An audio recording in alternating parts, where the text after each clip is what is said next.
pagpapahalaga sa demokrasya at pagpapanagot sa mga tiwali.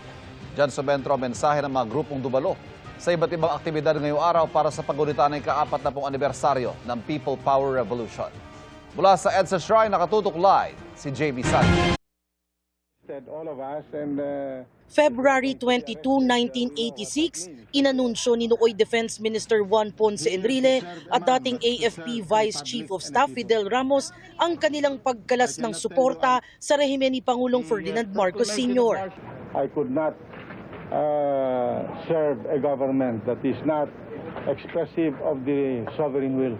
I'm only appealing to the troops now to do what is right. Kasama ang 300 mga taga-suporta, nagbarikada sila sa loob ng Camp Aguinaldo. Nagsimulang magmarcha ang taong bayan sa EDSA alinsunod sa mga panawagan ng kapatid ni yumaong Senador Ninoy Aquino na si Agapito Boots Aquino at ni Nooy Manila Archbishop Jaime Cardinal Sin na protektahan ang paksyon ng militar na kumalas sa rehimen. Ito ang nagsimula ng ilang araw na protesta na bumuwag sa diktaturang Marcos, ang pagsisimula ng EDSA People Power Revolution. Ginunita ng iba't ibang grupong nagtipon ngayon sa EDSA Shrine. Nagmisa si Caloocan Bishop Pablo Virgilio Cardinal David.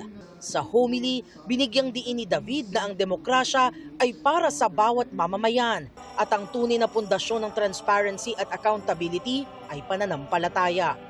Pwede mong lokohin o pagtaguan.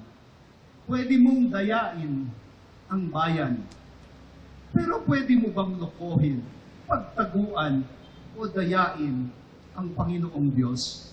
For thine is the kingdom and the power and the glory. Dalas mapalitan ng thine ng mine.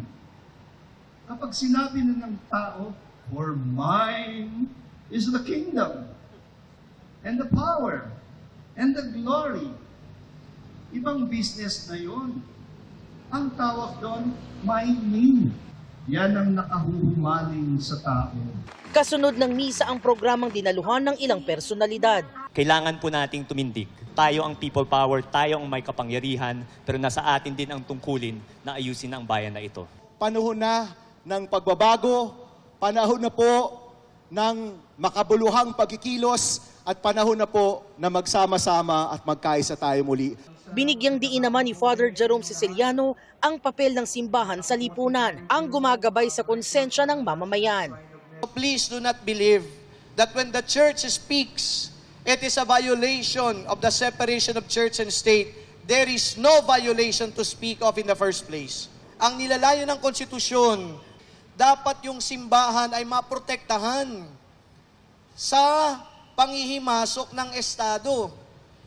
At ang susunod pa na ibig sabihin nito, yung pong mga pondo ng Estado o gobyerno ay hindi mo dapat ginagamit para suportahan ang isang relihiyon. Mayroon ding motorcade sa UP Diliman at anti-corruption walk sa Maynila na nilahukan ng senior citizens.